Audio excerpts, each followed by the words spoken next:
লোকসভা নির্বাচনে নির্ঘণ্ট প্রকাশের আগেই আরামবাগের গোঘাটে সভা করতে চলেছেন প্রধানমন্ত্রী নরেন্দ্র মোদী। সভাস্থল থেকে 50 মিটারের মধ্যেই তৈরি করা হয়েছে হেলিপ্যাড গ্রাউন্ড।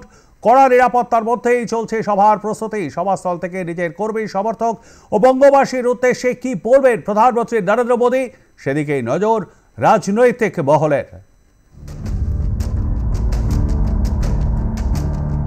লোকসভা নির্বাচনে নির্ঘণ্ট প্রকাশের আগেই রাজনৈতিক প্রচারে পশ্চিমবঙ্গে প্রধানমন্ত্রী নরেন্দ্র মোদী। আরামবাগে সভা করবেন তিনি। আরামবাগ লোকসভা কেন্দ্রের অন্তর্গত গোঘাটে সভা হবে তার। ইতিমধ্যেই প্রস্তুতি একেবারে তুঙ্গে বলা যেতে পারে। হেলিপ্যাড গ্রাউন্ড আমরা দেখতে পাচ্ছি।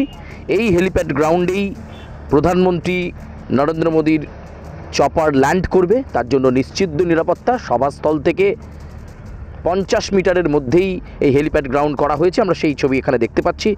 একেবারে সার্বিকভাবে প্রস্তুতি কিন্তু তুঙ্গে বলা যেতে পারে এবং সভাস্থলকে নিশ্চিত নিরাপত্তায় মুড়ে ফেলা হচ্ছে প্রধানমন্ত্রীর সফরকে কেন্দ্র করে।